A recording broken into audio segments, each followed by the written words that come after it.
Magkaibang lugar, ngunit iisa lang ang tinuturong dahilan. Ang El Niño phenomenon.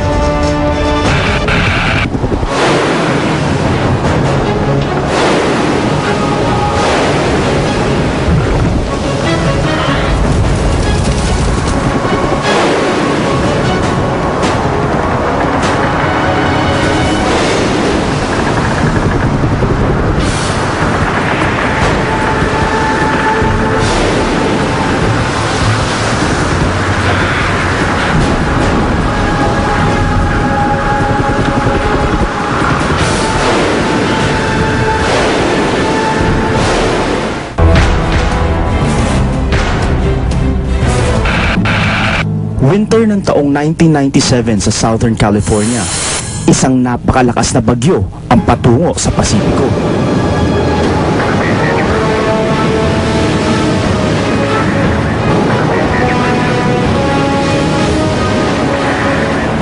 Ang mga emergency team, full-scale alert na.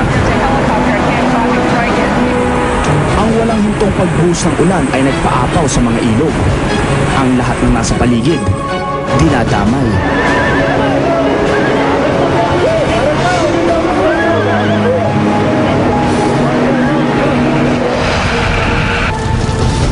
Habang sa kabilang dako ng Pasipiko, isang wildfire ang lalamon sa ilang mga kabahayan sa gilid ng bundok.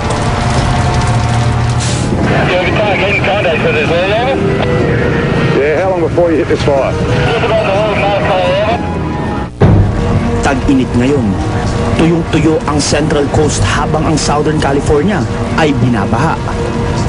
Ang matinding tag-init sa Australia at ang malalaking pagbaha sa California. Ang dulot di umano ng iisang phenomenon, ang El Niño. Ito ay isang abnormal na pagtaas ng surface temperature sa tropical Pacific na nagtutulot ng matinding kaguluhan sa klima ng buong mundo.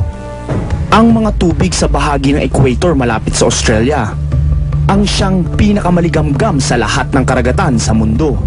Nag-e-evaporate ang mainit-init na tubig at bumabalik sa mundo bilang mga bagyo na tinatawag na monsoon sa tropical Western Pacific. Pero sa bawat 2 hanggang 7 taon, lahat ng moisture ay napupunta sa silangan. Nadadala ang ulan na sana ay sa Australia babagsak patungo sa North at South America. Sa Southern California, makalipas ang may 10 araw ng walang tigil na pagbagyo, tataas ang mga tubig.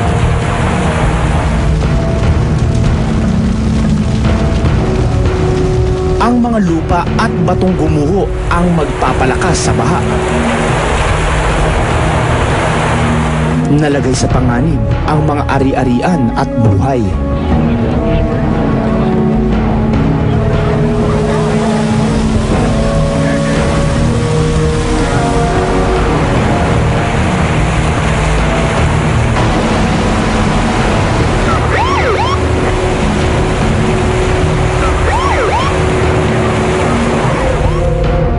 Ang Ventura River ay aanurin ang coastal freeway ng California.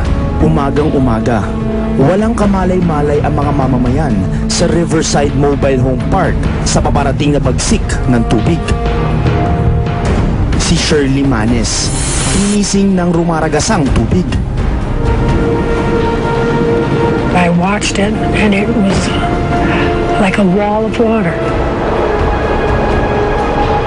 And so when I opened the trailer door, it just rushed in up to my neck, you know, that fast. Ang mga tubig na pumipinsala sa California nang galing sa Australia na nilalabo naman ng apoy.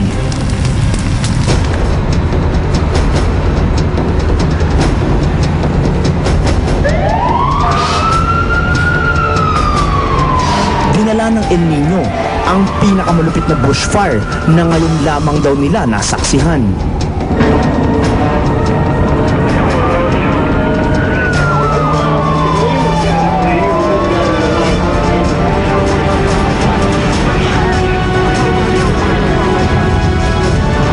set yourselves up. Watch for spotting. That's all you gotta do, alright? Inakala ng mga bumbero na madaling maapula ang apoy.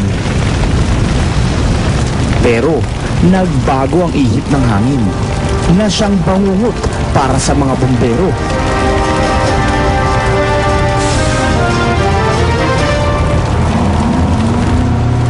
Habang kumakalat ang apoy sa Australia, pataas ng pataas ang tubig sa California.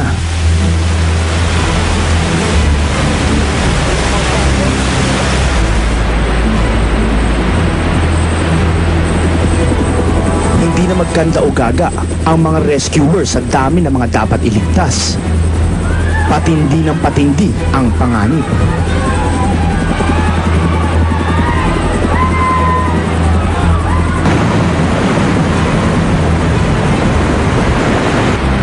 Habang patuloy sa pagtaas ang tubig sa ilog, lumiliit ang pag-asa lalo na ng mga taong natrap sa mga sasakyan tulad ni Shirley.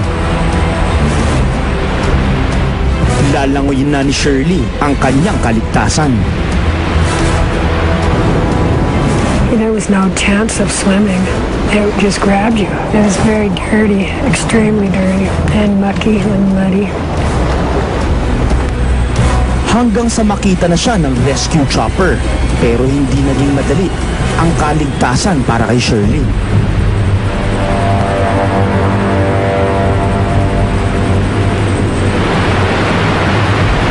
Sa isang malakas na ihip ng hangin, maaaring mawasak din ang helicopter.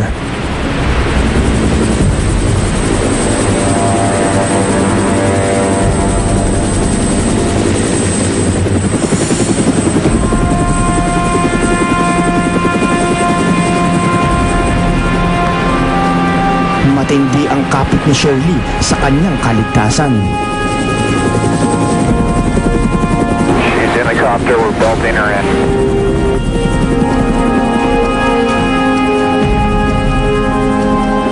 Makaraan ang ilang oras, nag-umpisang bumaba ang tubig.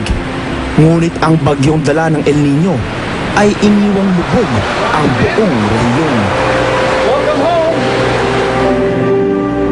$200 million ang nasirang mga ari-arian.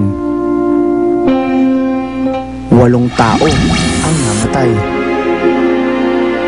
Ngunit ang pinsalang ito sa Southern California ay wala pa sa kalingkingan ng bagsik ng El Nino.